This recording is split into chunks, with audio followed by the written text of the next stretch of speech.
নমস্কার। কথায় কথায় কথামৃত অনুষ্ঠানের ৩০তম পর্বে আমরা পরস্পরের মুখোমুখি। আমরা পরস্পরের মুখোমুখি শ্রীরামকৃষ্ণ এবং মা শারদার চরণ প্রান্তে শ্রী শ্রী রামকৃষ্ণ কথামৃতকে অবলম্বন করে। আপনারা এই অনুষ্ঠানটি কথায় কথায় কথামৃত দেখছেন প্রাণারাম ইউটিউব চ্যানেলে সোম থেকে শনি সপ্তাহের এই ৬ দিন রাত্রি ৯টা থেকে ১০টা এবং রবিবার রাত্রি ৯টা থেকে ১০টা ওই প্রাণারাম ইউটিউব চ্যানেলে দেখছেন শ্রীরামকৃষ্ণের একজন পার্ষদের প্রসঙ্গ। আমরা এই সব কিছুর মধ্যে রয়েছি এবং আজ গতকাল পর্যন্ত আমরা কথামৃতের যে জায়গাটিতে ছিলাম আজকে সেখানেই থাকব। এটির সঙ্গে সঙ্গে স্মরণ করছি যে যারা কিনা প্রাণারামের এই ইউটিউব ভিডিওগুলো দেখতে চান এবং যথাযথ সময়ে নোটিফিকেশন পেতে চান, তাদের যেটা করার থাকে সেটা হচ্ছে যে যখন প্রাণারামের কোনো ভিডিও চলছে তখন তার সাবস্ক্রাইব বাটনটি ক্লিক করা এবং সাবস্ক্রাইব বাটনের পাশে তখন যে বেলের ছবি ফুটে ওঠে, বেল আইকন, সেটাকে ক্লিক করলে যথাসময়ে আপনারা নোটিফিকেশনগুলিও পেতে থাকবেন। আমরা ছিলাম ১৬ই অক্টোবর ১৮৮২ প্রসঙ্গে এবং সেই দিনের প্রসঙ্গের মধ্যেই থাকবো যেখানে কিনা খুব বিশেষত্ব রয়েছে।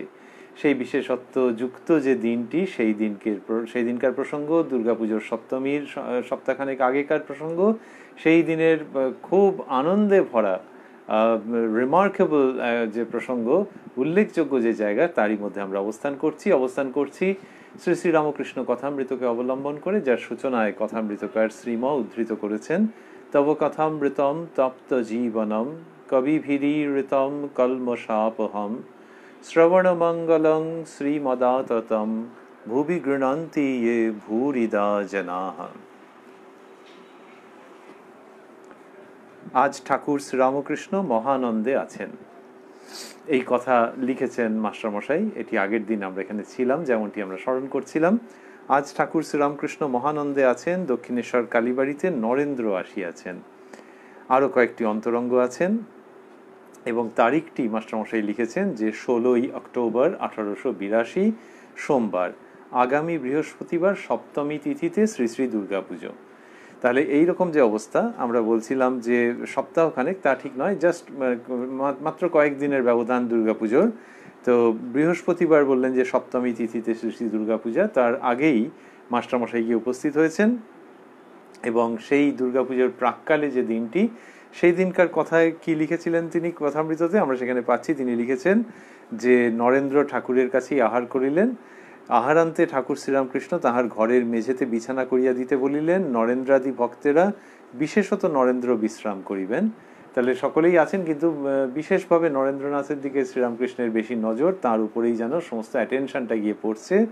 মাদুরের উপর লেপ ও বালিশ পাতা হইয়াছে, ঠাকুর ও বালকের ন্যায় নরেন্দ্রের কাছে বিছানায় বসিলেন। ভক্তদের সহিত, বিশেষত নরেন্দ্রের সহিত, নরেন্দ্রের দিকে মুখ করিয়া হাসি মুখে মহা আনন্দে কথা কহিতেছেন। ওই যে তিনি সকলের দিকেই তাকাচ্ছেন, কিন্তু বিশেষত নরেন্দ্রের দিকে, এই কথা মাস্টারমশাই উল্লেখ করেছেন। ভক্তদের সহিত, বিশেষত নরেন্দ্রের সহিত, নরেন্দ্রের দিকে মুখ করিয়া হাসি মুখে মহা আনন্দে কথা কহিতেছেন। তো শ্রীরামকৃষ্ণ এইভাবে করে কথা বলছেন ওই ১৬ই অক্টোবর ১৮৮২।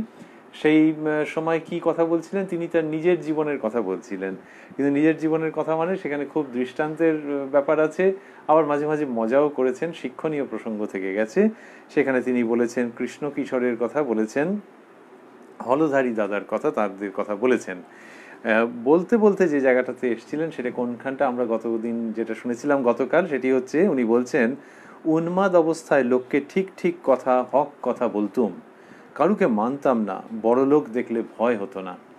ওই যে নিজের পূর্ব অবস্থার কথা, যে যেখানে কিনা তার উন্মাদ অবস্থা, মানে সাধনে উন্মাদ অবস্থা, এইটির কথা শ্রীরামকৃষ্ণ একাধিকবার ব্যক্ত করেছেন অন্তরঙ্গদের কাছে, যে সাধন অবস্থায় ঈশ্বরীয় ভাবে একেবারে উন্মাদ হয়ে আছেন তিনি, সেই যে সময়টা, তাহলে পরবর্তী সময়ে সেখানে ঈশ্বর প্রেমে তিনি সম্পৃক্ত হয়ে আছেন। কিন্তু ওই যে আগের অবস্থাটা বলছেন, সেখানে দৃষ্টান্ত স্বরূপ বলেছেন যে কোথায় তফাৎ, এখনকার সঙ্গে তফাৎ কি না, তখন ওই কাউকে মানতাম না, যেটা বলবার উপযুক্ত মনে করতাম বলে দিতাম।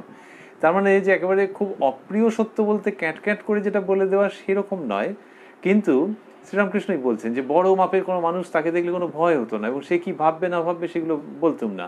তাহলে পরবর্তীকালে ওখানে যেন তিনি একটা কোথাও রাশ টেনে রেখে দিয়েছেন যে না এটা বলবো না, মায়ের কাছে যেন প্রার্থনা করেছেন যে না এই এই জায়গাগুলো বলবো না, চুপ করে থাকবো, I will prefer to keep silent.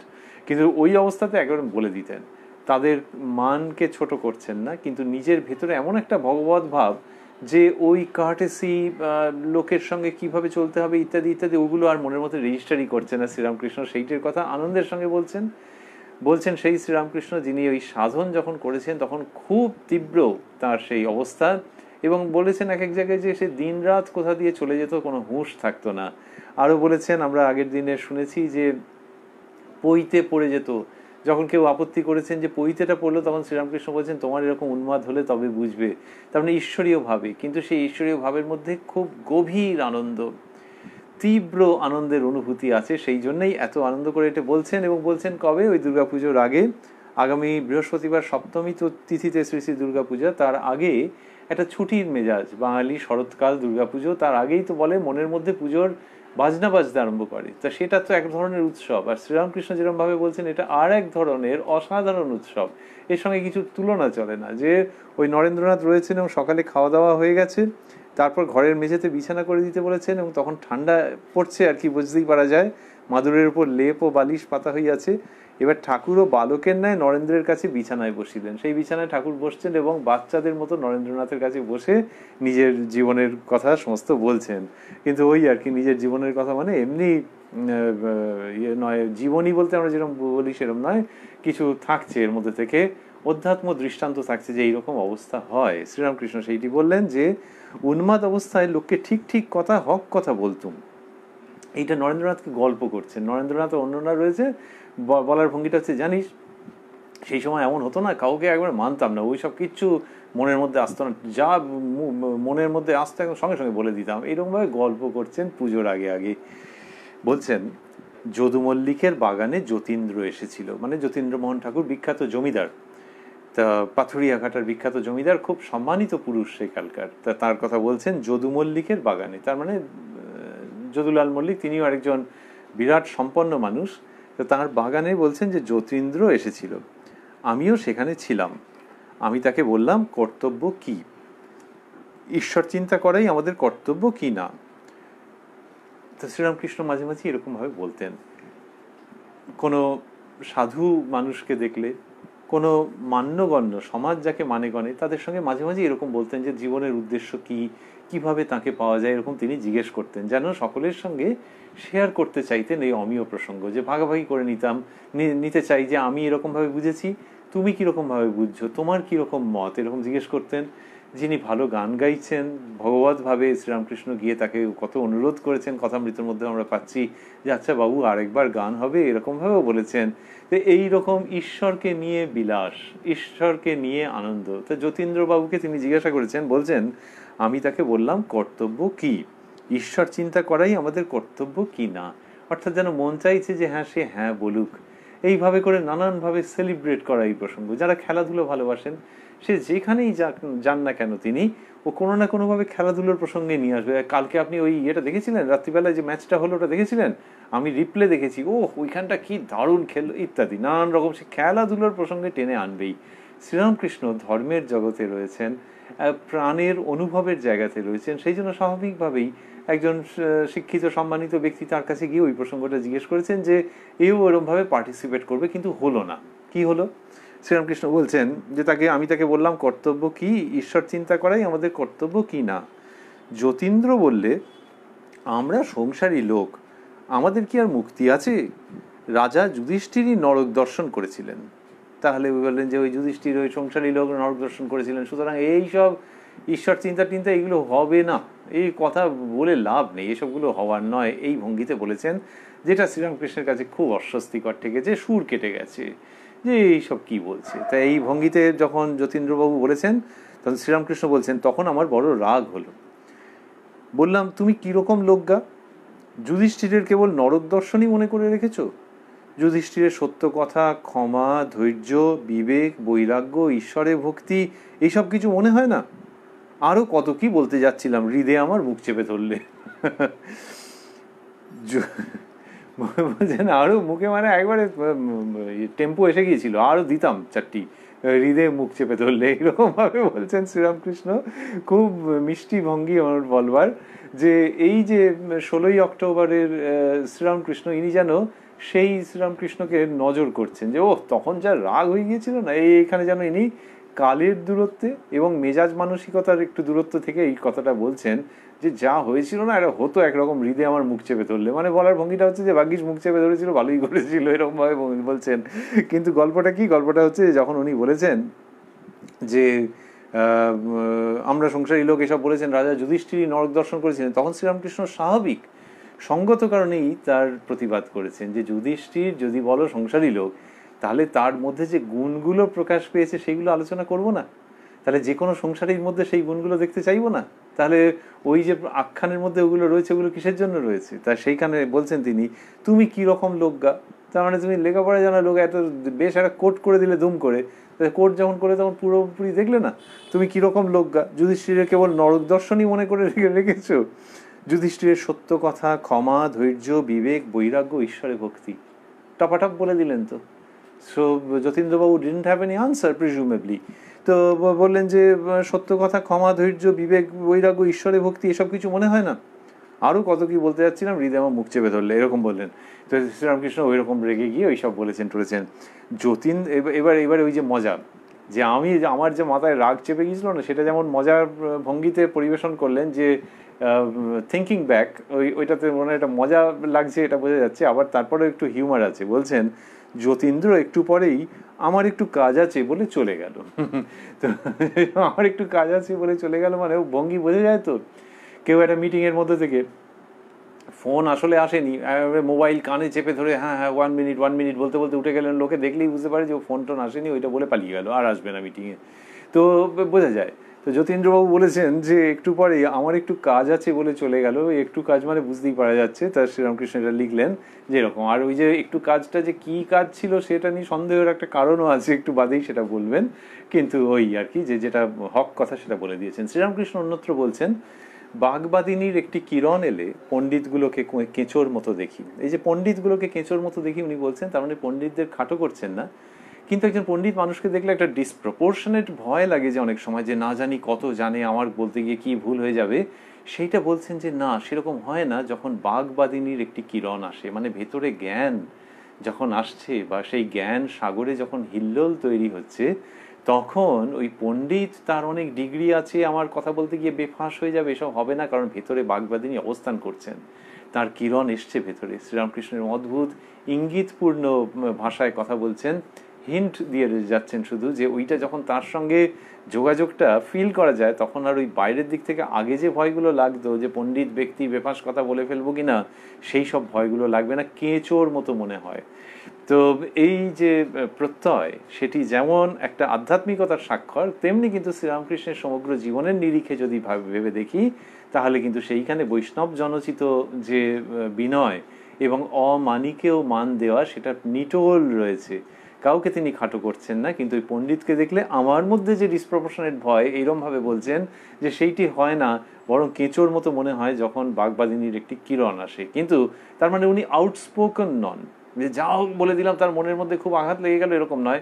এখানে যতীন্দ্রবাবুকে দেখা যাচ্ছে যে ঠিক যেটুকুনি এডিট করবার ছিল সেটা করেছেন, এইটুকুনি শুধু হয়েছে, কিন্তু তার জন্য তার ভালোবাসাও ছিল, মানে একটা কৌতূহল ছিল, আকর্ষণ ছিল, সেটা পরেও বোঝা যাচ্ছে। বলছেন অনেকদিন পরে কাপ্তেনের সঙ্গে সৌরীন্দ্র ঠাকুরের বাড়ি গিয়েছিলাম। এনার ওই পাথুরিঘাটায় বাড়ি, এবং এও বিরাট বড় মাপের মানুষ। এর সঙ্গেই শ্রীরামকৃষ্ণের যে বিশেষ ভক্ত গোলাপ মা, তার মেয়ে চণ্ডীর বিয়ে হয়েছিল, and this person was short lived. তো ওই সৌরীন্দ্র ঠাকুরের কথা বলছেন, যে তার বাড়িতে গেছেন তিনি বিশ্বনাথ উপাধ্যায় কাপ্তেন, যিনি নামে পরিচিত, কথামৃতের কত জায়গায় তার প্রসঙ্গ রয়েছে, তার কথা বলছেন যে অনেক দিন পরে কাপ্তেনের সঙ্গে সৌরীন্দ্র ঠাকুরের বাড়ি গেছিলাম। তাকে দেখে বললাম, তোমাকে রাজা টাজা বলতে পারবো না, কেননা সেটা মিথ্যা কথা হবে। ওই রাজা উপাধি ছিল তো। তো বলছেন যে ওইটা বলতে পারবো না, যে রাজা টাজা বলতে পারবো না, কেননা সেটা মিথ্যা কথা হবে। মানে জগতের রাজা তো একজন আছেন, তাকে নিয়েই আমার সব কিছু। তো তোমার ওই উপাধি তো ওটা মানে ইম্পোজ করা হয়েছে, সেটা আমি বলতে পারবো না। আরেকটা কি, যে ওই রাজা উপাধি যতবার বলা হবে আন্দাজ করা যায় যে ততবারই যাকে বলা হচ্ছে তার আরেকটু করে করে অহং বৃদ্ধি হবে। তো শ্রীরামকৃষ্ণ সেই জন্য বলছেন রাজা রাজা বলতে পারবো না, এরকমভাবে বলে দিচ্ছেন। কিন্তু ওনার বলার ভঙ্গির মধ্যে রয়েছে যে এইটা তখন ওই উন্মাদ অবস্থায়, ওইটা বলেছেন উন্মাদ অবস্থায় লোককে ঠিক ঠিক কথা হক কথা বলতুম, বড় লোক দেখলে ভয় হতো না। তাহলে এখন কীরকম হয়?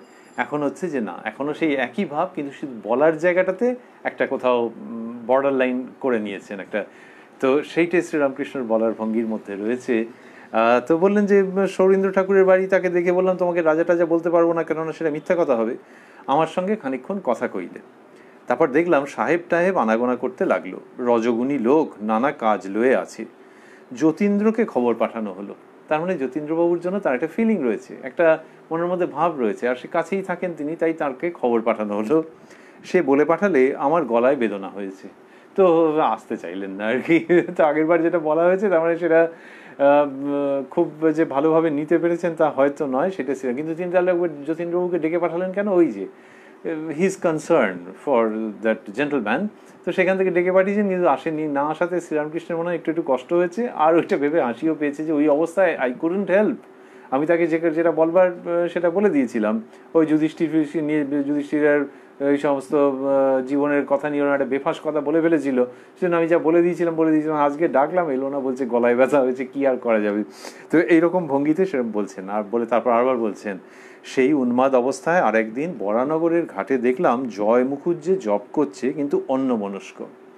এর বিশেষ পরিচয় আমরা জানি না, কিন্তু এই ভদ্রলোক শ্রীরামকৃষ্ণ বলছেন যে বরানগরের ঘাটে দেখেছেন। বলছেন একদিন বরানগরের ঘাটে দেখলাম জয় মুখুজ্জে জপ করছে কিন্তু অন্যমনস্ক, তখন কাছে গিয়ে 2 চাপড় দিলাম। তা মানে পিঠে মেরে দিয়েছেন হয়তো, যা কি হচ্ছে। তা এইটি বরানগরের ঘাটে, এইখানে বোঝা যাচ্ছে শ্রীরামকৃষ্ণ কি বলতে চাইছেন। এক হচ্ছে যে সেই লোক জয় মুখুজ্জে, তার মানে তার একটা কিছু একটা সোশ্যাল স্ট্যান্ডিং আছে বলেই অনুমান করা যায়, তো সে মানুষজন তাকে চেনে জানে। কিন্তু তাতেও উনি যখন দেখছেন জব করতে গিয়ে অন্যমনস্ক, তখন গিয়ে পিঠে চাপড় মেরেছেন যে কি হচ্ছে, এরকম বলে দিয়েছেন। তার মানে ওই যে হক কথা বলতুম, লোককে হক কথা বলতুম, ওই কোনো ভয় করতাম না, মানে সেই লোকটা রেগে টেগেও যেতে পারে যে এক্সপোজড হয়ে গেল, তো কিন্তু সেটা উনি করেছেন, এটা এক।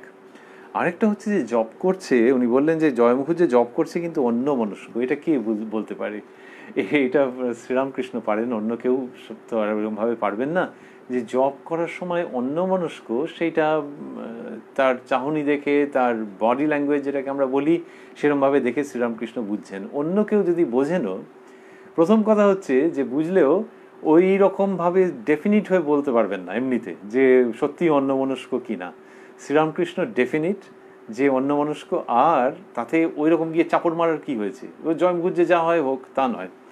ওই যে জব করছে মানে সেখান দিয়ে সে কি পেতে পারতো, আর তা না করে এই সময় অন্যমনস্ক হয়ে গেছে, সে মিস করছে। ওইখান থেকে একজন আচার্যের স্বভাব যে গিয়ে ওকে দরকার হলে চাপড় মারবো, মেরে I will make him rise to the occasion, যে এইখানে জব করতে হয়। তাহলে শ্রীরামকৃষ্ণের ভেতরে ওই যে একটা হক কথা বলে দেওয়া বা ওই আচরণ, এটা যেমন আছে, তেমনি কল্যাণের চিন্তাও রয়েছে।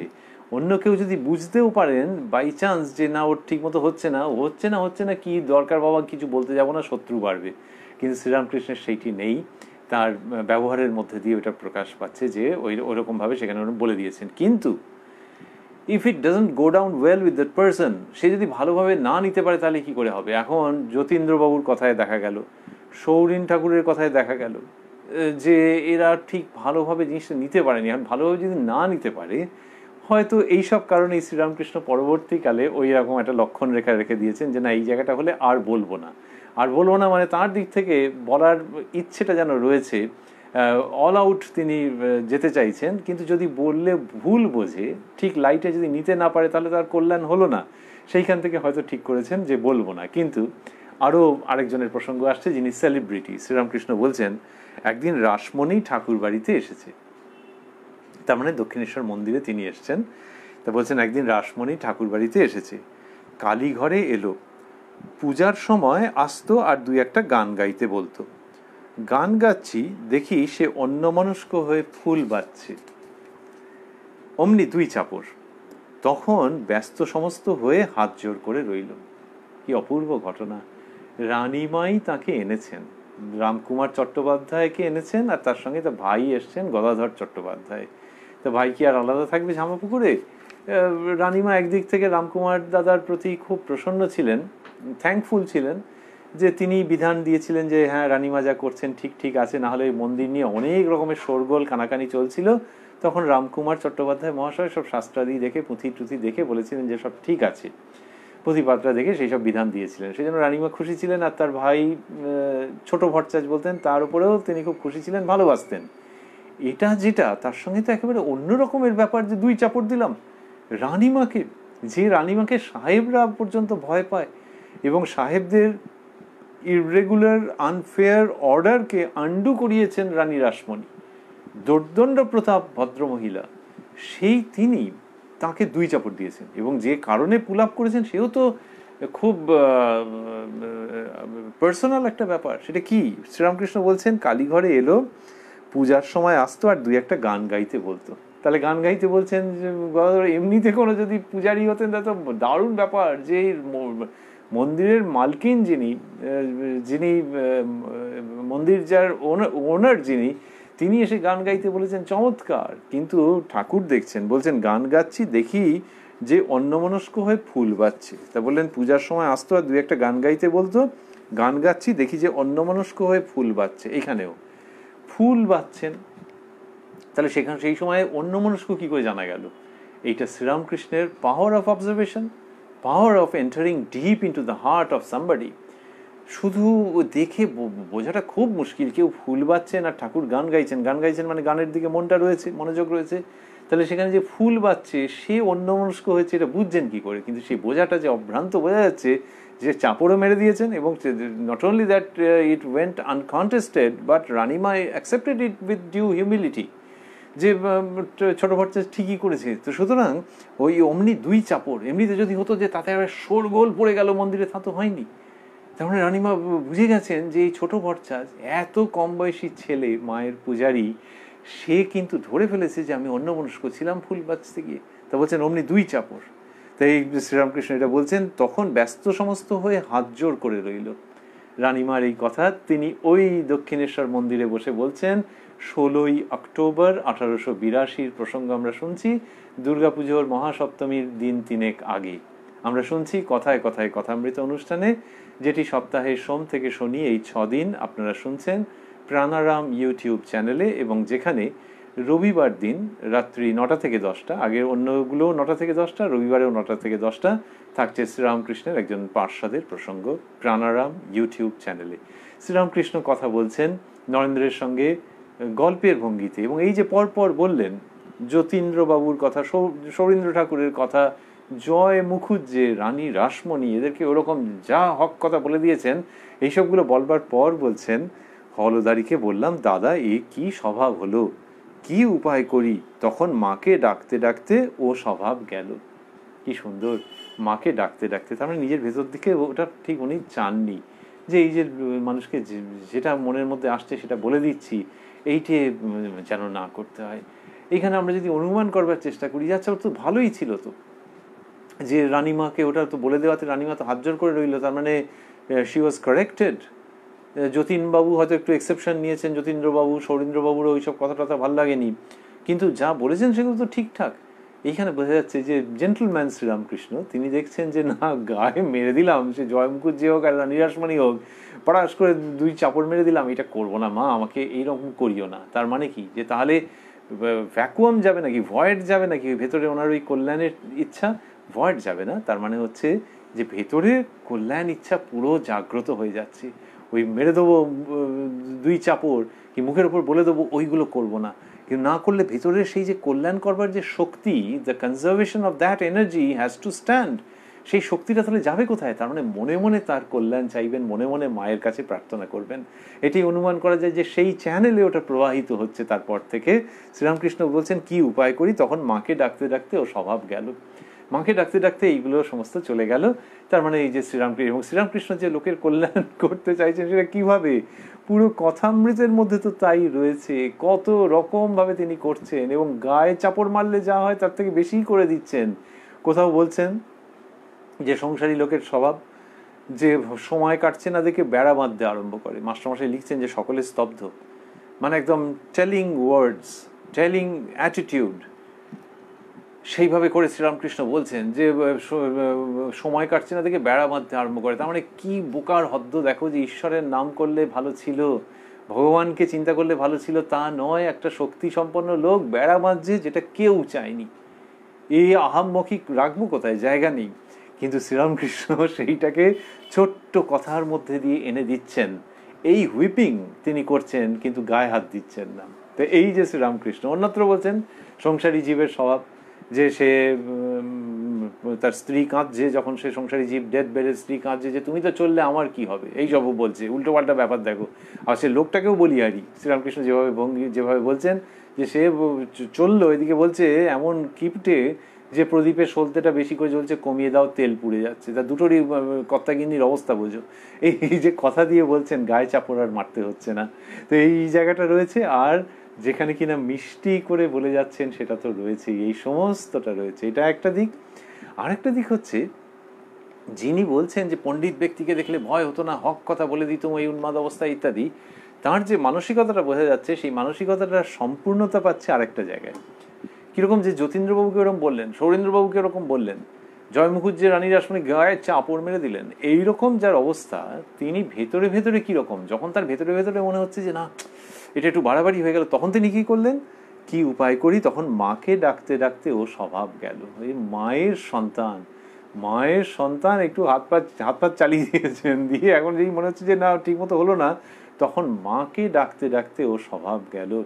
তো ওই যে সব কিছু, ওনার ছটফটানি, ওনার কাউকে দুই চাপড় মারা, ওনার মধু বাক্য বলা, এই সবটাই মায়ের ইচ্ছায়, মায়ের ইচ্ছাধীন হয়ে কাজ করছেন সেই শ্রীরামকৃষ্ণ, যিনি কতভাবে বলতে ভালোবাসতেন যে মা তুমি যন্ত্রী আমি যন্ত্র, তুমি ঘর আমি ঘর তুমি ঘরণী, এইসব কথা যিনি বলতে ভালোবাসতেন, সেই তিনি বলছেন কি উপায় করি, তখন মাকে ডাকতে ডাকতে ও স্বভাব গেল।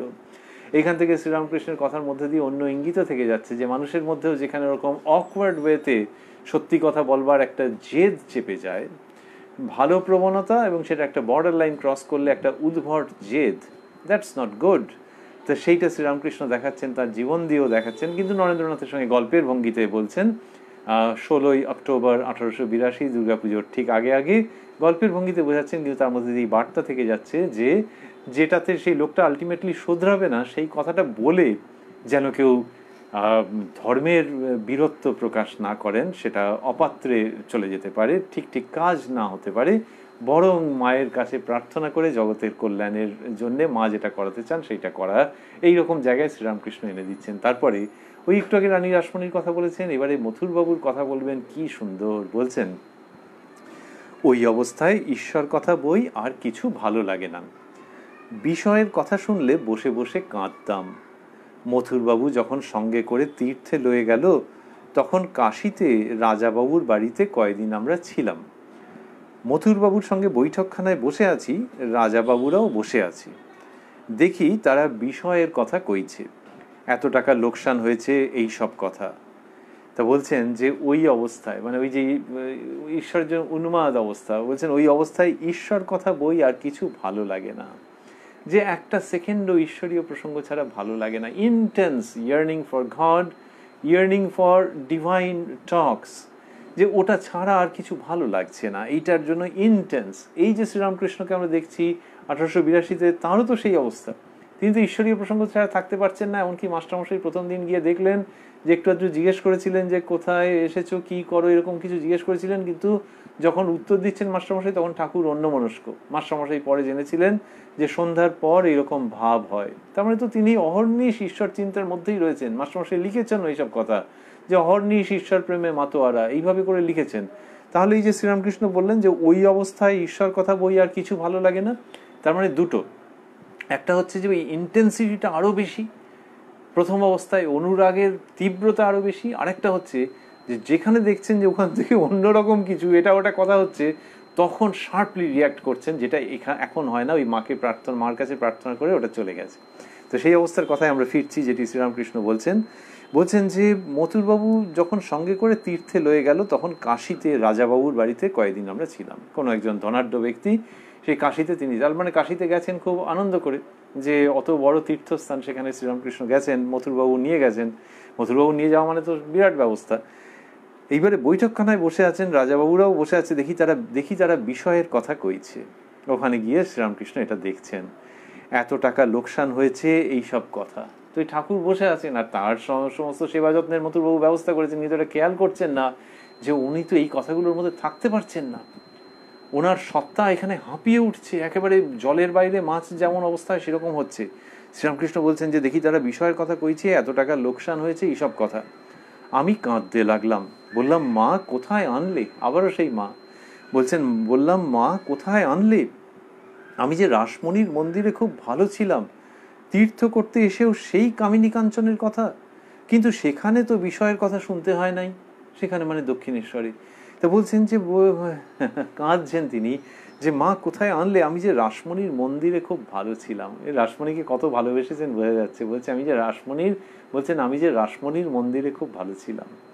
শ্রীরামকৃষ্ণের এই রাসমণির প্রতি এই ভাব কথামৃতের কত জায়গায় আছে, যে রানীমার প্রতি কি অসাধারণ একটা ভালোবাসার জায়গা তিনি ব্যক্ত করছেন। এখানেও বললেন যে রাসমণির মন্দিরে খুব ভালো ছিলাম। আমি যে রাসমণির মন্দিরে খুব ভালো ছিলাম, তীর্থ করতে এসেও সেই কামিনী কাঞ্চনের কথা। তাহলে এখানে আনকম্প্রোমাইজিং, যে মথুরবাবু এনেছে তাতে কি হয়েছে, কিন্তু আমার মন তো এখানে ছটফট করছে। কিন্তু মার কাছে সেটা নিবেদন করছেন। বলছেন আমি কাঁদতে লাগলাম, বললাম মা কোথায় আনলে? বলছেন কিন্তু সেখানে তো বিষয়ের কথা শুনতে হয় নাই। সেখানে মানে ওই দক্ষিণেশ্বরের কথা বলছেন, যে সেখানে তো বিষয়ের কথা শুনতে হয় নাই। তাহলে তুমি এখানে নিয়ে এসে এখানে কাশিতে ভেবেছিলাম যে তীর্থস্থান, কিন্তু এইসব কি বলছে, এত টাকা লোকসান হয়েছে এইসব কথা। তাহলে লোকসান হয়েছে এই কথাগুলো কি তাহলে কোনো গুরুত্ব নেই? এগুলো কি জগতে চিরকালের জন্য বন্ধ হয়ে যাওয়ার কথা? শ্রীরামকৃষ্ণ তা বলছেন না। যিনি ওটার মধ্যে আছেন তিনি ওটা নিয়ে ভাবনা চিন্তা করছেন এবং সত্যি লাভ লোকসানের কথা বলবেন। শ্রীরামকৃষ্ণ তো তাকে দোষ দিচ্ছেন না, কিন্তু দোষ দিচ্ছেন নিজের মাকে। বলছে মা এই কোথায় আনলে বলে কাঁদছেন। অবতার পুরুষদের জীবনের সমস্ত ঘটনাই দৃষ্টান্ত স্থাপনের জন্য এটা বড়রা বলেন। এই যে কান্না শ্রীরামকৃষ্ণের, কি সুন্দর বালকের মতো কান্না। এক, দুই, মথুরবাবু এনেছেন সেই জন্য চুপচাপ থাকি। মথুরবাবুর যদি আবার রাগ হয়ে যায়, যদি তার মনে দুঃখ হয় যে বাবা কাঁদছে, ঠাকুরকে সাধারণত বাবা বলতেন, এই সব কিছু ভাবাভাবি নেই, আরে কান্না পাচ্ছে তো এই সমস্ত লোকসানের কথা টথা ভেবে। এটা শ্রীরামকৃষ্ণের চরিত্রের কি চমৎকার জায়গা। আর বলছেন কিন্তু সেখানে তো বিষয়ের কথা শুনতে হয় নাই। ওই যে দক্ষিণেশ্বরে থাকা খুব আনন্দ, কেননা বিষয়ের কথা শুনতে হয় নাই। তবু মাঝে মাঝে বিষয়ী লোকের সঙ্গে কথা যে হতো, তাতে তার খুব অসুবিধা হতো। আমরা তো সমস্ত ডিটেল জানি না, কিন্তু সারাদিনে কত লোক হয়তো আসছেন, অথবা শ্রীরামকৃষ্ণ কিছু বলছেন না, কিন্তু যেখানে রয়েছেন সেখানে লোকজন বিষয় আশয়ের কথা বলছে, এ তো হতেই পারে। তো সেখানে খুব কষ্ট হতো। বলছেন যে বিষয়ী লোকের সঙ্গে অন্যত্র আছে, বলছেন যে বিষয়ী লোকের সঙ্গে কথা বলতে গিয়ে মনে হতো গলা জ্বলে যাচ্ছে। এবং সেরকম অবস্থাতেই তিনি কুঠি বাড়ির ছাদে উঠে গেছেন, গিয়ে কলকাতার দিকে তাকিয়ে জোরে জোরে চিৎকার করে বলতে আরম্ভ করেছেন, ওরে তোরা কে কোথায় আছিস আয়। তার ত্যাগী সন্তানদের ডেকেছেন ওই দক্ষিণেশ্বরে। ওইটুকুনিও যে বিষয়ী লোকের সঙ্গে কথা বলতে গিয়ে যে কষ্ট হয়েছে। আর উনি দেখেছিলেন যে মা সব ভাবে দেখিয়েছিলেন যে সেই সব ছেলেরা আসবে, কিন্তু কেউ তো আসছে না। আর যখন বিষয়ী লোকের সঙ্গে কথা বলতে অত কষ্ট হয়েছে, তাদের সঙ্গে অত কষ্ট হয়েছে, বলছেন গলা যেন জ্বলে যেত। মানে কথা বলছেন তো কিছু না কিছু তাদের সঙ্গে তাল দিতে হচ্ছে, তাতে গলা জ্বলে যাচ্ছে। সেই জন্যে দিনান্তে চলে যাচ্ছেন হয়তো কুঠি বাড়ির ছাদে। তিনি নিজেই বলছেন যে সেখান থেকে কলকাতার দিকে তাকিয়ে, মানে মেন গেটের দিকে তাকিয়ে বলছেন যে ওরে তোরা কে কোথায় আছিস আয় মা। মানে মা তো দেখিয়ে দিয়েছেন, কিন্তু তোরা আসছিস না কেন? তো শ্রীরামকৃষ্ণ দক্ষিণেশ্বরে ওই রকম একটা পরিবেশে, যেখানে বিষয়ের যোগ প্রায় নেই বললেই চলে, তাতেই হাঁপিয়ে উঠতেন। আর এইখানে কাশিতে রাজাবাবুর বাড়িতে গিয়ে যখন ওই প্রফিট অ্যান্ড লসের কথা ওখানে হচ্ছিল, তার লস, তার থেকে দুঃখ ইত্যাদি ইত্যাদি, সেইটের মধ্যে একেবারে তার যেন দম বন্ধ হয়ে আসছিল। সেই কথা তিনি বলছেন। আরও কি থেকে যাচ্ছে এর মধ্যে, যে ওই যার কিনা ওরম ঈশ্বরীয় ভাবে ভেতরটা পরিপূর্ণ হয়ে আছে, তার ওইসব কথা শুনতে গিয়ে এত কষ্ট হচ্ছে। তেমনি সংসারী মানুষ, যার মধ্যে ধর্মভাব এসছে, যার মধ্যে আধ্যাত্মিকতা এসছে, তারও এরকম কষ্ট হয় যখন সে দেখে যে মানুষজন অন্য রকম বলছে। শুধু আমরা বললাম যে তারও এরকম কষ্ট হয়। এরকম মানে কিরকম? এরকম মানে আইডেন্টিক্যাল নয়। শ্রীরামকৃষ্ণের ক্ষেত্রে তো তীব্র। তিনি বলছেন আমি কাঁদতে লাগলাম। কিন্তু আনন্দের বিষয় এর মধ্যে আনন্দ কোথায়? কাঁদার প্রসঙ্গের মধ্যে আনন্দ কোথায়? যে গৃহী লোকের আমরা যাদেরকে বলি, তাদেরও বহু সময় এরকম হয় যে মনটা ঠাকুরের দিকে পুরোপুরি রয়েছে, কিন্তু কোনো কারণে তিনি ওখানে যেতে পারছেন না, এমন একটা পরিবেশ পরিস্থিতির মধ্যে রয়ে গেছেন। এই লকডাউনের মধ্যেও যারা এই অনুষ্ঠান দেখছেন, একাধিক মানুষ সেটা এক্সপ্রেস করেছেন, চ্যাটেও বলেছেন যে কোনো জায়গায় গিয়ে আটকে পড়ে গিয়েছেন, যে সেখান থেকে আসতে পারছেন না। রাজ্যের বাইরে হতে পারে, ভারতবর্ষের বাইরে হতে পারে, যেখান থেকে আসতে পারছেন না, ভাবছেন কি হবে, বই টই নিয়ে আসেনি, তাহলে কি করে কি হবে। তবে আবার ইউটিউব দেখছেন, অন্য কোনোভাবে সৎ প্রসঙ্গের সংস্পর্শে আসছেন, তখন একটু আনন্দ হচ্ছে। এইটা শ্রীরামকৃষ্ণের রেখে যাওয়া উত্তরাধিকার বলে আমাদের মনে হয়। যে ওই রাজাবাবুর বাড়ি ভালো লাগছে না, নামে রাজাবাবু, কিন্তু আমি তো অন্য রাজাকে চিনি, অন্য রাজাকে চিনি, অন্য রানীকে চিনি, অন্য মহাদেবকে চিনি, অন্য মা ভবতারিণীকে চিনি। তো তাদেরকে যখন পাচ্ছি না, তাদের প্রসঙ্গ যখন হচ্ছে না, তখন বড্ড কষ্ট হচ্ছে গো, চোখে জল আসছে। সেই উত্তরাধিকার, সেই চোখের জলের সুমিষ্ট উত্তরাধিকার শ্রীরামকৃষ্ণ রেখে যাচ্ছেন। তাই আজকে লকডাউনের মধ্যে মানুষজনের কষ্ট হচ্ছে। কষ্ট হচ্ছে এই জন্য নয় যে খাবার দাবারের সাপ্লাই নেই, খাবার দাবারের সাপ্লাই তো সত্যি সত্যি আছে তো, আর লোকে কত রকমের নতুন নতুন রেসিপি সমস্ত এক্সপেরিমেন্ট করছে। কিন্তু ভক্ত মানুষ বলছে যে না, অত রেসিপি দরকার নেই, কিন্তু যে স্বাদ পেলে আর অন্য কিছু লাগে না, সেই স্বাদটা মিস করছি। যখন কেউ এটা করছেন, ওই যে বাড়ির থেকে দূরে কোথাও রয়েছেন, হয়তো আত্মীয় পরিজনের মধ্যেই রয়েছেন, কিন্তু সামা ওই পরিবেশ মিস করছেন, ওই বইগুলো আনা হয়নি ইত্যাদি, এই যে অভাববোধ, এইটা শ্রীরামকৃষ্ণ রাখছেন। এটা খুব কনস্ট্রাকটিভ, গঠনমূলক অভাববোধ। এই অভাব কখন থাকে? যখন ভাব থাকে। ভাব থাকলে তবে তো তার অনুপস্থিতি অনুভূত হবে। তা ভাব আছে, কিন্তু ভাবের জন্য কতগুলো সহায়ক লাগে। তো তিনি হয়তো একটু মঠে মন্দিরে যান, একটু বই পুস্তক পড়েন কিছু, সেইগুলো যখন হচ্ছে না, তখন ভেতরটাতে কষ্ট হচ্ছে। 16ই অক্টোবরের শ্রীরামকৃষ্ণের কথা আমাদের মনে পড়ছে, যিনি কিনা নরেন্দ্র প্রমুখের সঙ্গে গল্প করতে করতে এসব বলছেন। গল্প করতে করতে লোকে কত মজার কথা বলে, শ্রীরামকৃষ্ণ মজার কথাও বলেছেন। ওই আগে বলেছেন কৃষ্ণ কিশোর হলধারী দাদা, এবং সেই ফুল তুলতে তুলতে কথা কইবে না, অন্যদিকে মুখ ঘুরিয়ে নিচ্ছেন বলেছেন। আবার নিজে কাশিতে গিয়ে কেঁদে ফেলেছেন বিষয়ী লোকের মাঝখানে, সেই সব কথা বলেছেন। তো এইগুলো সব তিনি ওই দুর্গাপুজোর আগে এইসব গল্পের মতো করে বলছেন। মাস্টারমশাই লিখছেন, ঠাকুর ভক্তদের বিশেষত নরেন্দ্রকে একটু বিশ্রাম করিতে বলিলেন, নিজেও ছোট খাটটিতে একটু বিশ্রাম করিতে গেলেন। তো ওই যে এরকম হয়েছে, ও ঘরের মধ্যে মেঝেতে বিছানা পাতা হয়েছে, বলে নে এবার তোরা একটু শো, এরকম কিছু বলেছেন হয়তো দুপুরবেলা, তো তা বলে নিজেও ছোট খাটটিতে একটু বিশ্রাম করিতে গেলেন। কোনো প্রাইভেসি বলে আলাদা করে কিছু ব্যাপার নেই, ওইখানে একটুখানি শুয়ে নেবেন। লোকে বলে একটু গড়িয়ে নেওয়া, কিন্তু সেই অর্থে ঘুম নয়। তো ঘুম থাকলে কখনো এরকম ভাবে হয়? এতক্ষণ ধরে গল্প টল্প করেছেন, আর যখন গল্প টল্প করেছেন তখন সেই সূচনাটা আমরা দেখেছিলাম যে মাস্টারমশাই লিখেছিলেন যে আহারান্তে ঠাকুর শ্রীরামকৃষ্ণ তাহার ঘরের মেঝেতে বিছানা করিয়া দিতে বলিলেন, নরেন্দ্রাদি ভক্তেরা বিশেষত নরেন্দ্র বিশ্রাম করিবেন। আমরা আগের দিনের অনুষ্ঠানে এই শব্দটির প্রতি মনোযোগ দেওয়ার চেষ্টা করেছিলাম, যে বিশেষত নরেন্দ্র বিশ্রাম করিবেন। তার মানে নরেন্দ্রনাথের জন্য বেশি পরিমাণে চিন্তা, is much more concerned about Narendra. তারপরে বললেন যে ভক্তদের সহিত বিশেষত নরেন্দ্রের সহিত নরেন্দ্রের দিকে মুখ করিয়া হাসি মুখে মহা আনন্দে কথা কহিতেছেন। নরেন্দ্র হচ্ছেন চিফ রেসিপিয়েন্ট এই সমস্ত কিছুর প্রসঙ্গের, অন্যরাও আছেন, কিন্তু নরেন্দ্রের দিকে বিশেষভাবে। এইটা মাস্টারমশাই ভালো লেগেছে। আমরা উল্লেখ করেছি আগের দিন যে সাধারণত লোকের এরকম রিয়াকশন অতটা হয় না, যে আমি আছি কিন্তু আরেকজনের প্রতি খুব, তাহলে কেউ যেন লাগছে। কিন্তু মাস্টারমশাইয়ের হচ্ছে যে ঠাকুর যা করছেন সেটি তার কাছে অন্যরকম অমৃত স্বরূপ।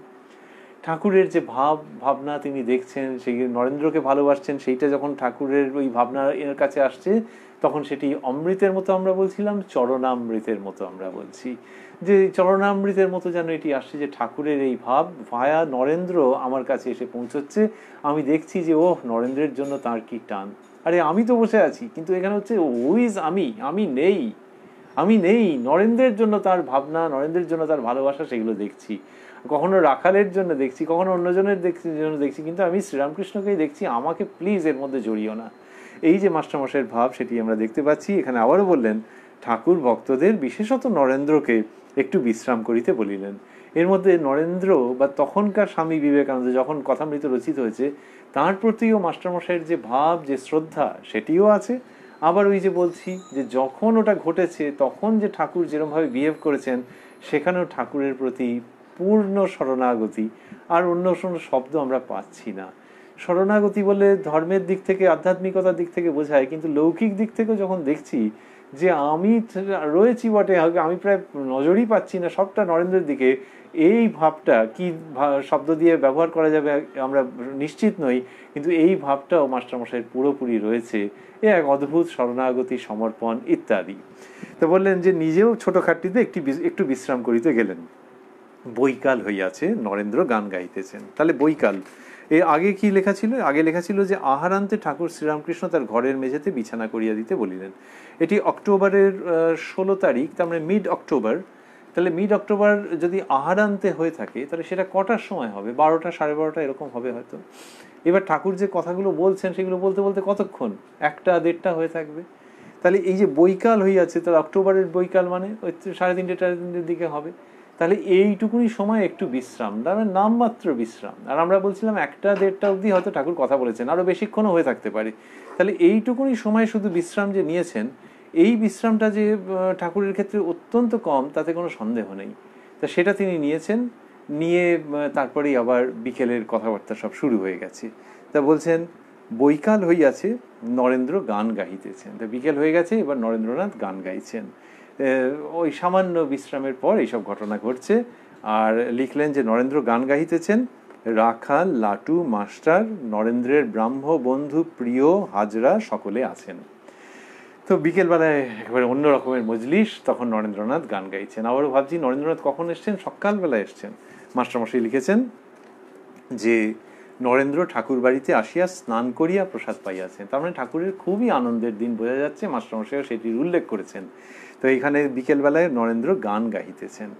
বৈকাল হইয়াছে, নরেন্দ্র গান গাহিতেছেন, রাখাল, লাটু, মাস্টার, নরেন্দ্রের ব্রাহ্ম বন্ধু, প্রিয়, হাজরা সকলে আছেন। তো এই সমস্ত রয়েছেন। রাখাল মানে উত্তরকালে যিনি স্বামী ব্রহ্মানন্দ তিনি রয়েছেন। লাটু অর্থাৎ উত্তরকালে স্বামী অদ্ভুতানন্দ। মাস্টারমশাই নিজে নরেন্দ্রের ব্রাহ্মবন্ধু, প্রিয়, হাজরা মশাই। আর ব্রাহ্মবন্ধু মানে সম্ভবত প্রিয়নাথ সিংহ, এরা সকলে রয়েছেন। তো বলছেন যে এইটা হচ্ছে নরেন্দ্র, এবার বলছেন নরেন্দ্র কীর্তন গাহিলেন, খোল বাজিতে লাগিল। কীর্তন গাইছেন নরেন্দ্রনাথ। সেটি কি? চিন্তয় মম মানস হরি, চিৎ ঘন নিরঞ্জন, কিবা অনুপম ভাতি, মোহন মূরতি, ভকত হৃদয় রঞ্জন, চিন্তয় মম মানস হরি, চিৎ ঘন নিরঞ্জন। নরেন্দ্রনাথ এই গান গাইছেন, এই গান আগেও গেয়েছেন। এবং শ্রীরামকৃষ্ণ শ্রীরামকৃষ্ণকে দর্শন করেছেন মাস্টারমশাই, যে শ্রীরামকৃষ্ণের সমাধি, মাস্টারমশাইয়ের প্রথম দর্শন করা সমাধি, সেটি হচ্ছে নরেন্দ্রনাথ এই গানটি গাইছিলেন এবং শ্রীরামকৃষ্ণ দণ্ডায়মান ছিলেন তার ঘরের দক্ষিণ দিকের বারান্দায়। সেইখানে তিনি সমাধিস্থ হয়ে গিয়েছিলেন মাস্টারমশাই, এই কথা কথামৃতের মধ্যে লিখেছেন। তো সেই কীর্তন হচ্ছে, সেই গানটি নরেন্দ্রনাথ গাইছিলেন আবারও। তারপর মাস্টারমশাই লিখছেন নরেন্দ্র আবার গাহিলেন, সত্যং শিব সুন্দর রূপ, ভাতি হৃদি মন্দিরে, নিরখি নিরখি অনুদিন মোরা, ডুবিব রস ও সাগরে।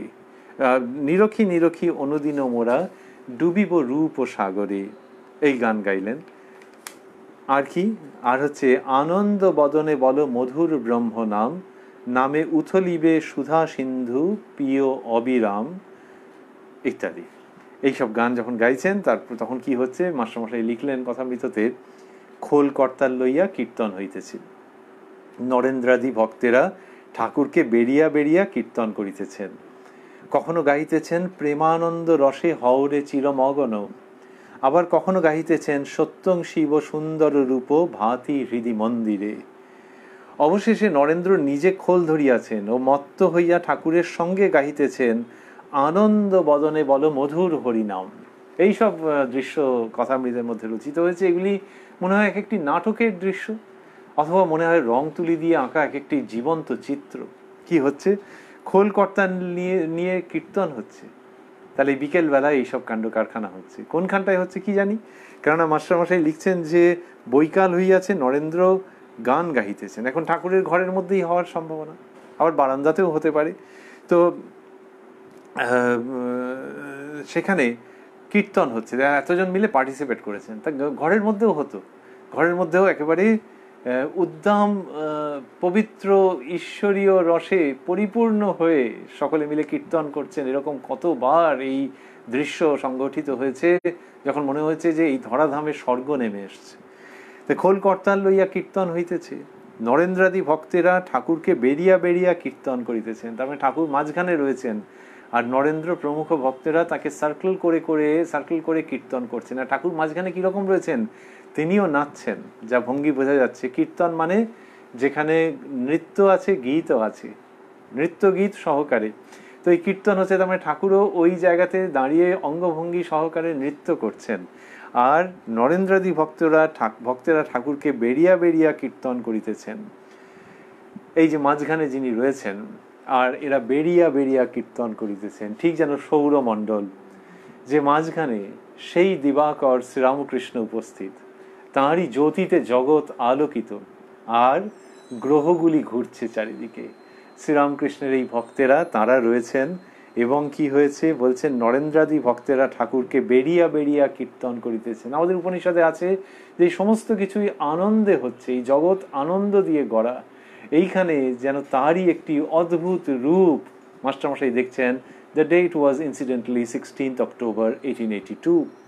সেখানে কি হয়েছে যে মাঝখানে শ্রীরামকৃষ্ণ সূর্য স্বরূপ বিরাজ করছেন, আর গ্রহগুলো যেরকম ভাবে আবর্তন করে সেরকম এই ভক্তেরা বেরিয়া বেরিয়া সংকীর্তন করছেন। একটা ডিফারেন্স আছে। ডিফারেন্সটা হচ্ছে, সূর্য সকল শক্তির উৎস। এই জগৎ পরিমণ্ডলের সূর্যই হচ্ছেন সকল শক্তির উৎস, এটা বারবার বলা হচ্ছে আমাদের এই সোলার সিস্টেমে। কিন্তু তার ধারে কাছে যাওয়া যায় না, পুড়ে যাবে, জাস্ট পুড়ে যাবে। যে সুপার হাই টেম্পারেচার রয়েছে। আর এইখানে শ্রীরামকৃষ্ণ চন্দ্রের জ্যোতি নিয়ে বিরাজিত দিবাকর, তার মধ্যে চন্দ্রের বিমল কিরণ। এই সূর্যের দিকে তাকানো যায়, এই সূর্যকে ভালোবাসা যায়, হাত বাড়িয়ে স্পর্শ করা যায় এই সূর্যের শ্রীচরণ। সেই তাকে কেন্দ্র করে ভক্তেরা বেড়াইয়া বেড়াইয়া বেরিয়া বেরিয়া কীর্তন করিতেছেন কথামৃত। এই রকম সমস্ত অদ্ভুত সোলার প্রপোর্শনে, বিশাল প্রপোর্শনের যে অদ্ভুত দৃশ্য, সেইগুলোকে রচনা করেছেন ব্ল্যাক অ্যান্ড হোয়াইট বইয়ের পাতার মধ্যে নিয়ে এসেছে, যেন এক মহাজাগতিক বিস্ময় মিশ্রিত আনন্দকে। তো বলছেন, নরেন্দ্রাদি ভক্তেরা ঠাকুরকে বেরিয়া বেরিয়া কীর্তন করিতেছেন, কখনো গাহিতেছেন প্রেমানন্দ রসে হওরে চিরমগন, আবার কখনো গাইতেছেন সত্যং শিব সুন্দর রূপ ভাতি হৃদি মন্দিরে। সূর্যকে যখন পরিবেষ্টন করে গ্রহেরা ঘুরছে, সত্য সূর্য শ্রীরামকৃষ্ণ তিনি মাঝখানে অবস্থান করছেন। সূর্যের কি মনোভাব হতে পারে যে তিনিই তো প্রধান, তাকে এনসার্কেল করে, তাকে সেন্টার করে গ্রহগুলো ঘুরছে, তাহলে গ্রহগুলিরই আনন্দ, তারাই সংকীর্তন করছেন। কিন্তু here in comes the second wonderful amazing difference. সেটা কিরকম লিখছেন মাস্টারমশাই, কীর্তনান্তে নরেন্দ্রকে ঠাকুর অনেকক্ষণ ধরিয়া বারবার আলিঙ্গন করিলেন, বলিতেছেন, তুমি আজ আমায় যে আনন্দ দিলে, বলে মাস্টারমশাই 3টি বিস্ময় চিহ্ন দিয়েছেন। মানে শ্রীরামকৃষ্ণের ওই ভাব বোঝাবার জন্য 3টে বিস্ময় চিহ্ন দিয়েছেন, যে কি করে আর তার শ্রীমুখের যে উক্তি সেটাকে আমি ধরে রাখবো। It's not an audio record after all. তার গলার আওয়াজ, তার ভঙ্গিমা, সেটা তো ধরে রাখতে পারছি না, লিখিত ভাষায় আর কি করে বলবো। 3টে বিস্ময় চিহ্ন দিয়েছেন। কি, কীর্তন যখন হয়ে গেছে তখন ঠাকুর অনেকক্ষণ ধরিয়া বারবার নরেন্দ্রকে আলিঙ্গন করছেন, করে আলিঙ্গন করিলেন বলে মাস্টারমশাই বিস্ময় চিহ্ন দিয়েছেন। বিস্মিত হচ্ছেন যে সূর্য কি আবার ওই যারা প্রদক্ষিণ করেছে তাদেরকে আলিঙ্গন করে? কিন্তু এইখানে ওই রকমই একটা অসামান্য আনন্দে গড়া সৌরমণ্ডল, এই শ্রীরামকৃষ্ণ পরিবার, ভক্ত ভগবানের পরিবার। আর শ্রীরামকৃষ্ণ নরেন্দ্রকে বলছেন যে ও আমার আত্মার আত্মীয়। তো Narendra has initiated this whole thing. এই যে বিকেল বেলায় ছেলেটা যেভাবে কীর্তন করলো, যেভাবে ভজন হলো, যে আনন্দ হলো, আহা।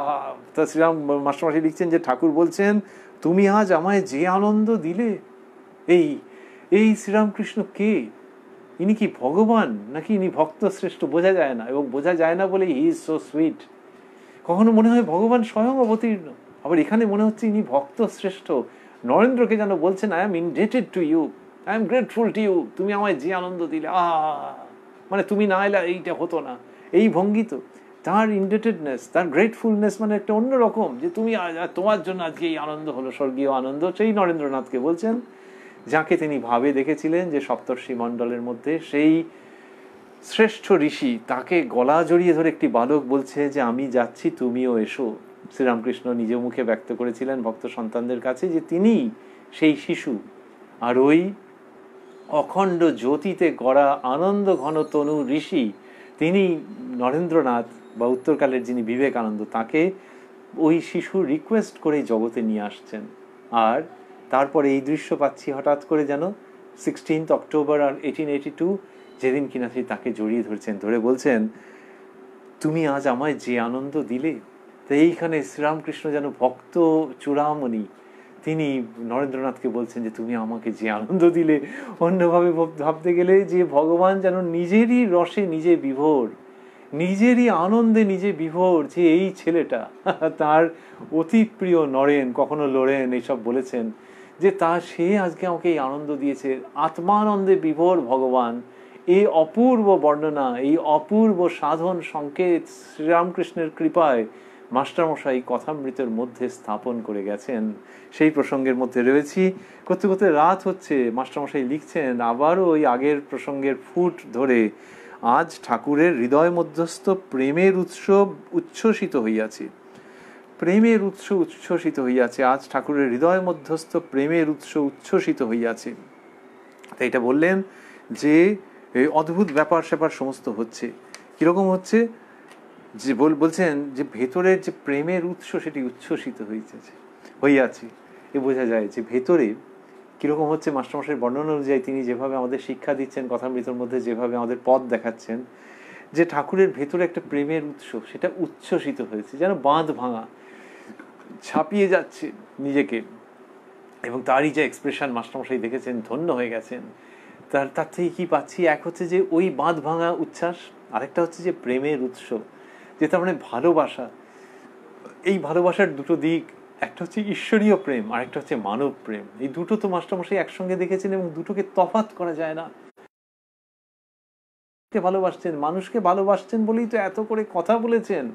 যখন থ্রোট ক্যান্সার হয়েছে, ডাক্তাররা ঠিক মতো পুরোপুরি ডায়াগনোজ করতে পারেননি, তখন পারার কথাও নয়, কিন্তু এইটা পই পই করে বলেছেন যে আপনি বেশি কথা বলবেন না। তা সত্ত্বেও তিনি কথা বলবার জন্য ব্যস্ত হয়েছেন। সেই তিনি, যিনি খেতে পর্যন্ত পারছেন না, অল্প অল্প পেস্ট করে দিতে হয়, সেই তিনি জানছেন যে বেশি কথা বলা মানে থ্রোটের কন্ডিশন আরো খারাপ হবে, তা সত্ত্বেও কথা বলছেন যিনি, সেই শ্রীরামকৃষ্ণ। বোঝাই যে যায় যে তার ভেতরে প্রেমের উৎস। এই প্রেম ঈশ্বরীয় প্রেম, আবার এই প্রেম মানব প্রেম, এবং মানুষের ভালো করতে চাইছেন। ভালো করতে চাইছেন মানে কিভাবে, যাতে তারা ঈশ্বরকে অনুভব করে জীবনের সর্বস্ব প্রাপ্ত হয়। এই যে শ্রীরামকৃষ্ণের মধ্যে এই যে ইচ্ছে, এইটা তো একটা ওই শ্রেণীহীন সমাজের ইচ্ছে, যে যেখানে উচ্চ নিচ ভেদ থাকবে না, আপামর জনসাধারণ তাদের ভেতরের যে শ্রেষ্ঠ সম্পদ সেটা পাবে, যে সম্পদ পেলে জীবনে আর অপ্রাপ্ত কিছু থাকে না।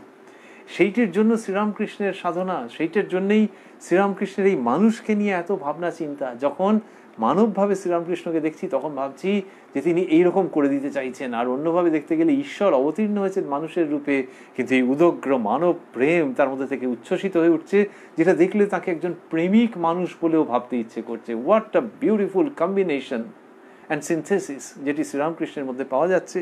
তো সেইটি মাস্টারমশাই লক্ষ্য করেছেন। তো তাই বলছেন, আজ ঠাকুরের হৃদয় মধ্যস্থ প্রেমের উৎস উচ্ছ্বসিত হইয়াছি।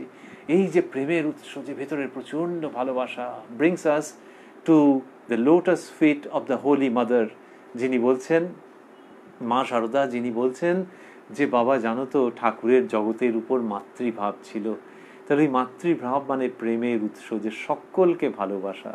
তা মাস্টারমশাই দেখছেন সেই 16 অক্টোবর 1882 যে নরেন্দ্রাদি ভক্তেরা এসছেন এবং এই ভজন কীর্তন হচ্ছে, তখন ওই প্রেমের উৎস আবার খুলে গেছে এবং সে উচ্ছ্বসিত হচ্ছেন। বলছেন, আজ ঠাকুরের হৃদয় মধ্যস্থ প্রেমের উৎস উচ্ছ্বসিত হইয়াছে। এই ঠাকুর, আমরা বলছিলাম যে মানব ভাব, দেবভাব হাত ধরাধরি করে রয়েছে, যে মানুষের ভাবে যেন মানুষকে ভালোবাসছেন। আবার মনে হচ্ছে ভগবান মানুষের রূপ নিয়ে এসে শারীরিক কষ্ট সেটাকে যেন বরণ করে নিয়েছেন, বা সেটা প্ল্যানের মধ্যেই ছিল। সেই শারীরিক কষ্টের মধ্যে থেকেও মানুষকে ভাবছেন, একটা বাঁধন ভাঙা প্রেমের প্লাবন এসে যাচ্ছে। এই যে মানব ভাব এবং দেবভাব, যিনি দেবতা না মানুষ বুঝতে পারা যাচ্ছে না, তারই একটি অপূর্ব দৃশ্য এর পরেই আসছে। এইগুলো শুনতে শুনতেই আমরা আজকের দিনের শেষের দিকে যাব, প্রসঙ্গের উপসংহারের দিকে যাব।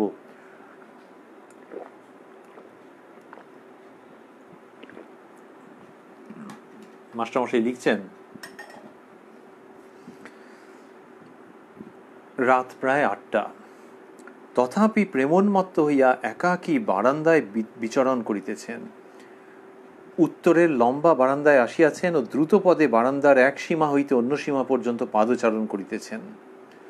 মাঝে মাঝে মার সঙ্গে কি কথা কহিতেছেন। তাহলে রাত প্রায় 8টা। আমরা ভাবছি যে 16 অক্টোবর, তো একাধিকবার আমরা দিনটিকে স্মরণ করলাম। শীত পড়েছে, আমরা আগেই দেখেছি যে ওই লেপ ইত্যাদি দিয়ে বা বিছানা হচ্ছে। তাহলে সেই সময় রাত্রির 8টা মানে বেশ শীতকালের রাত্রির, তো আর সেকালে 1882 প্রসঙ্গ। কিন্তু কিসের দিন কিসের রাত! শ্রীরামকৃষ্ণের জীবন নাট্যে, জীবন লীলায় দিন রাত একাকার হয়ে যাচ্ছে। প্রেমোন্মত্ত হইয়া একাকী বারান্দায় বিচরণ করিতেছেন, তার মানে ওনার ওই ফুটস্টেপস দেখে মাস্টারমশাই বুঝতে পারছেন যে ভেতরে ওই প্রেমের ভাব, এবং সেই অবস্থায় তিনি বারান্দায় পায়চারি করছেন। কোনখানে? উত্তরের বারান্দায়। ঠাকুরের ঘরের দিক থেকে মায়ের ঘরের দিকে যেতে গেলে ডান দিকে যে টানা বারান্দা, মায়ের ঘরের দিকে যেতে গেলে বা আরেকটা যে দরজা আছে যেটি দিয়ে কুঠি বাড়ির দিকে যেতে যাওয়া যায়, সেই দরজা দিয়ে বেরোলেই উত্তরের টানা বারান্দা। তো সেইটি বলছেন যে উত্তরের লম্বা বারান্দায় আসিয়াছেন ও দ্রুত পদে বারান্দার এক সীমা হইতে অন্য সীমা পর্যন্ত পাদচারণ করিতেছেন। ব্রিস্ক ওয়াকিং, দ্রুত পদে হাঁটছেন এবং ওই পায়চারি করছেন, ভেতরে প্রেমের ভাব। কিন্তু তারপর একটা অদ্ভুত ঘটনা ঘটছে। মাস্টারমশাই লিখছেন, মাঝে মাঝে মার সঙ্গে কি কথা কইতেছেন। এটাও মাস্টারমশাই অভ্যস্ত আছেন এই ভঙ্গিটার সঙ্গে। কিন্তু তারপর লিখছেন, হঠাৎ উন্মত্তের ন্যায় বলিয়া উঠিলেন, তুই আমার কি করবি। শ্রীরামকৃষ্ণ রকম পায়চারি করতে করতে উন্মত্তের মতো বলে উঠছেন এইসব কথা, তুই আমার কি করবি।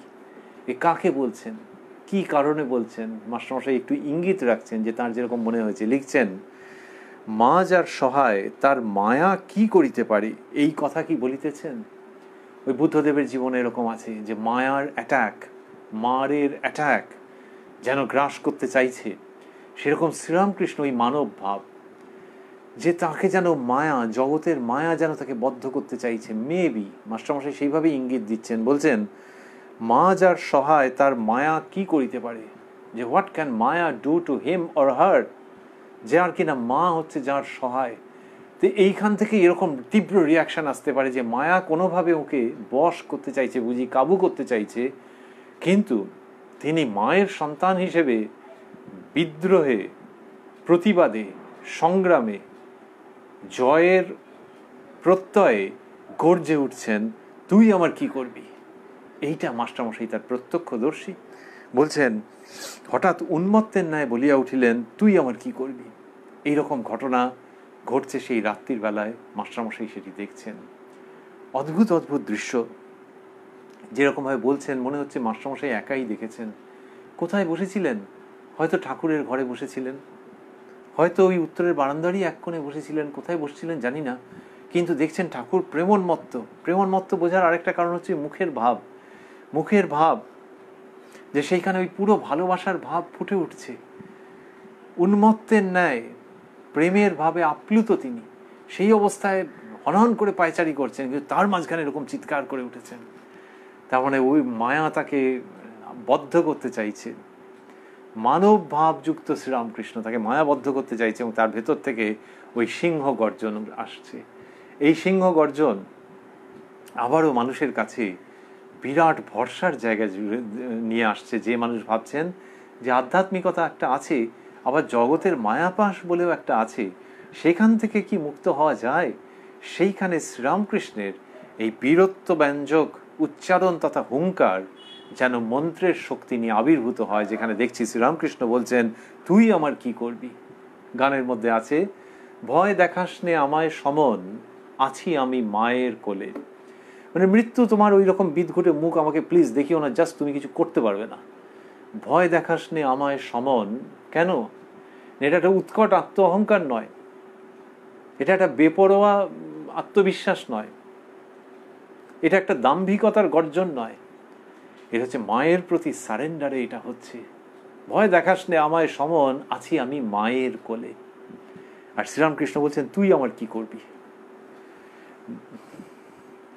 নরেন্দ্র মাস্টার প্রিয় রাত্রে থাকিবেন, এইসব কথা আমরা শুনছিলাম কথায় কথায় কথামৃত অনুষ্ঠানে। আর একটু শুনবো, তারপরে এই আজকের দিনের প্রসঙ্গ শেষ হবে। আমরা ছিলাম কথায় কথায়, বা আমরা রয়েছি কথায় কথায় কথামৃত অনুষ্ঠানে, যেটি সপ্তাহে 6 দিন সোম থেকে শনিবার সম্প্রচারিত হচ্ছে রাত্রি 9টা থেকে 10টা প্রাণারাম ইউটিউব চ্যানেলে। আর এই চ্যানেলেই রাত্রি 9টা থেকে 10টা রবিবার শুনতে পাওয়া যাচ্ছে শ্রীরামকৃষ্ণের একজন পার্শ্বদের প্রসঙ্গ। গত রবিবার আমরা শুনেছি পুণ্যদর্শন শ্রীম এই শিরোনামে শ্রীযুক্ত মহেন্দ্রনাথ গুপ্ত বা মাস্টার মশাইয়ের জীবনের পুণ্য কথা। আমরা ছিলাম 18 অক্টোবর 1882 প্রসঙ্গে, যেই দিনের কথা উদ্বোধন কার্যালয়ে প্রকাশিত যে কথামৃত তার 69 পৃষ্ঠায় আমরা ছিলাম।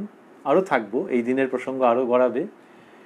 অন্যান্য যে প্রকাশনা কথামৃতের তাতে অন্য পৃষ্ঠা থাকবে, কিন্তু এই তারিখ ধরে সন্ধান করলে পাওয়া যাবে 18 অক্টোবর 1882।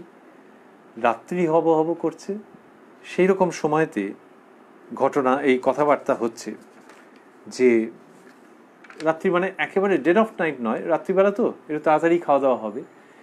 তারপরেও আরও প্রসঙ্গ আছে, অদ্ভুত আকর্ষক প্রসঙ্গ আছে। আপাতত হচ্ছে যে রাত্রে খাওয়া দাওয়া হবে সেরকম জায়গাতে আমরা রয়েছি। ওই তারিখের প্রসঙ্গ অন্য প্রকাশনার গ্রন্থে খুঁজলেও সহজেই পাওয়া যাবে। নরেন্দ্র মাস্টার প্রিয় রাত্রে থাকিবেন, এটা একটু অনুমানও করা যাচ্ছে, কারণ ওই রাত্রি 8টার সময় দক্ষিণেশ্বরে রয়েছেন, তারপর খাওয়া দাওয়া হবে, তারপর ফিরবেন কি করে।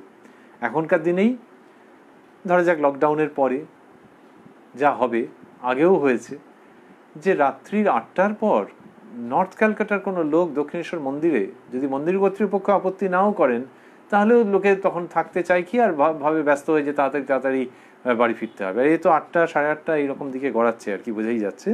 তো রাত্রে থাকবেন, নরেন্দ্র মাস্টার প্রিয় রাত্রে থাকিবেন। নরেন্দ্র থাকিবেন, ঠাকুরের আনন্দের সীমা নাই। আবারও বললেন মাস্টারমশাই যে নরেন্দ্রনাথ থাকবেন, মানে এই শ্রীরামকৃষ্ণের অনেক জায়গায় অভিমান অভিযোগ সব ছিল নরেন্দ্রনাথের প্রতি, যে তুই থাকিস না, তুই আসিস না, তুই বেশি কথা কোস না, এই সমস্ত কথামৃতের মধ্যে ঘুরে ফিরে পাওয়া যাচ্ছে। অন্যত্র এইসব প্রসঙ্গ আছে যে নরেন থাকতেই চায় না। আর আজকে সকালে এসছে, এখানে চান টান করে প্রসাদ খেয়েছে, আবার রাত্রিরে থাকবে। মাস্টারমশাই লিখছেন নরেন্দ্র থাকিবেন, ঠাকুরের আনন্দের সীমা নাই। রাত্রিকালীন আহার প্রস্তুত, শ্রী শ্রী মা নহবতে আছেন। তো এই মা নহবতে রয়েছেন, এটা মাস্টারমশাই লিখলেন যে শ্রী শ্রী মা নহবতে আছেন। আমাদেরও ভাবতে ভালো লাগছে যে এইখানেই প্রথম আমরা যে এই যে প্রসঙ্গ করে আসছিলাম, এই প্রথম শ্রী শ্রী মায়ের সাক্ষাৎ পাচ্ছি আমরা কথামৃতের মধ্যে। এর আগে তার পুণ্য প্রসঙ্গ আমরা উল্লেখ করবার চেষ্টা করেছি বিভিন্ন উপলক্ষে, কিন্তু আজকে প্রথম মায়ের সাক্ষাৎ পাচ্ছি।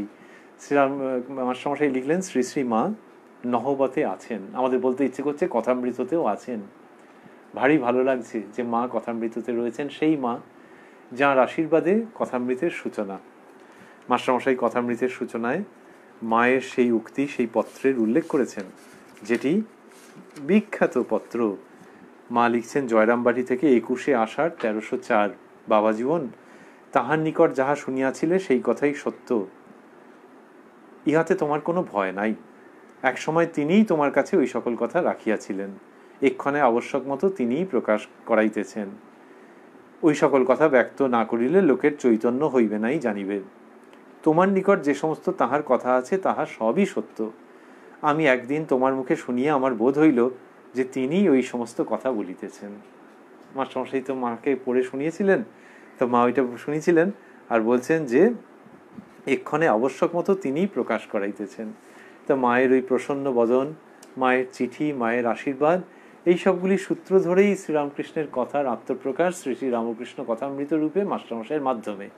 এইখানে কথামৃততে প্রথমবার পাচ্ছি মাস্টারমশাইয়ের কথা। তিনি মাস্টারমশাই লিখছেন মায়ের কথা যে শ্রী শ্রী মা নহবতে আছেন। এই ভারী ভরসার কথা যে শ্রী শ্রী মা নহবতে আছেন, একটু দূরে দূরে মনে হচ্ছে, আবার শ্রী শ্রী মা কথামৃততে আছেন, আর একটু কাছাকাছি হলো। আর যখন তিনি অন্তরে থাকেন তখন সবচেয়ে নিশ্চিন্ত। তাহলে নহবতের মা, কথামৃতের মা, আর আপনাদের আমাদের সকলের অন্তরের মা, এইভাবে ভাবতে ইচ্ছে করে। আর তিনি আবার রান্নাও করেছেন। কীরকম বলছেন, রুটি, ছোলার ডাল ইত্যাদি প্রস্তুত করিয়া ভক্তেরা খাইবেন বলিয়া পাঠাইয়াছেন। মা এই সমস্ত রান্না করে পাঠিয়ে দিয়েছেন। ভক্তেরা মাঝে মাঝে থাকেন, সুরেন্দ্র মাসে মাসে কিছু খরচ দেন। শ্রীযুক্ত সুরেন্দ্রনাথ মিত্রের কথা বললেন, ঠাকুরের অন্যতম যিনি রসদদার, ঠাকুর বলতেন অর্ধেক রসদদার, এরকম বলতেন মজা করে। তো সেই তিনি তার কথা উল্লেখ করলেন আর বললেন যে ভক্তেরা মাঝে মাঝে থাকেন, সুরেন্দ্র মাসে মাসে কিছু খরচ দেন। আহার প্রস্তুত, ঠাকুরের ঘরের দক্ষিণ পূর্ব বারান্দায় জায়গা হইতেছে। তাহলে আগে ওই উত্তরের বারান্দায় পায়চারি করছিলেন, ওটা অ্যাকচুয়ালি উত্তর পূর্ব দিকের বারান্দা, ওই রকমভাবেও ডিসক্রিপশন আছে। আর এটি হচ্ছে দক্ষিণ পূর্ব দিকের বারান্দা, মানে মা কালীর চাতালের মধ্যে দিয়ে মায়ের মন্দিরের দিকে যেতে গেলে যে বারান্দাটা পড়ে ঠাকুরের ঘর থেকে বেরিয়ে, সেটা দক্ষিণ পূর্বের বারান্দা।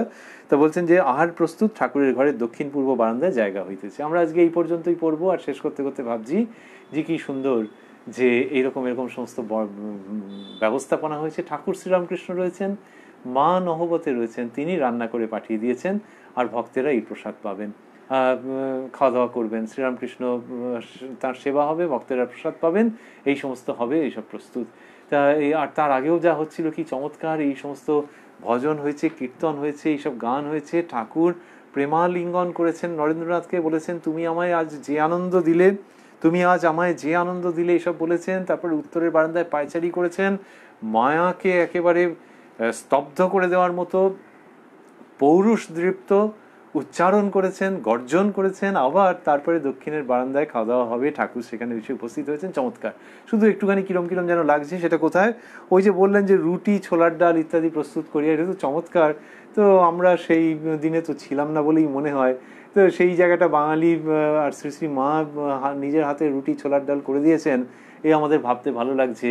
কিন্তু ওই জায়গাটা একটু কিরম লাগছে যে সেই টেস্টটা তো পাওয়া গেল না। রুটি ছোলার ডাল আরও কিছু নিশ্চয়ই ছিল, কিন্তু ভাবতে ভালো লাগে যে রুটি ছোলার ডাল যারা সেদিন খেয়েছেন, তারা প্রসাদ পেয়েছেন, তারা তো ধন্য।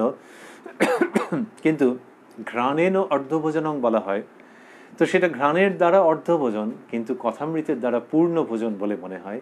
যে ওখানে যে প্রসঙ্গগুলো রয়েছে, সে তো যারা খেয়েছেন তাদের খুব তাদের একটা জীবনের বড় উপলক্ষ। আবার একটু হালকা করে বলতে গেলে, মজা করে বলতে গেলে, যে আবার হজম হয়ে গেছে, পরের দিন আবার খিদেও পেয়েছে।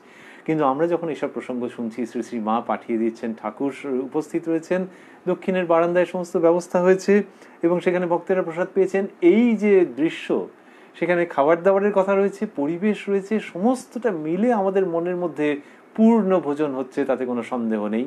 এবং এই ভোজনের ফলে আবার খিদে পেয়ে যায় না, এটা আমাদের জীবনকে পরিপূর্ণ করে দিতে থাকে। সুতরাং আমাদের ভাবতে ভালো লাগছে যে কথামৃতের মধ্যে দিয়ে আমাদের পূর্ণ ভোজন হচ্ছে। আর তার সঙ্গে সঙ্গে সেই ছেলে মানুষই ইচ্ছাটাও হচ্ছে যে ঠাকুর এই ব্যবস্থা করে দিয়েছেন যে ওগো তোমরাও বঞ্চিত হবে না, এই মাস্টার সব লিখে রাখবে।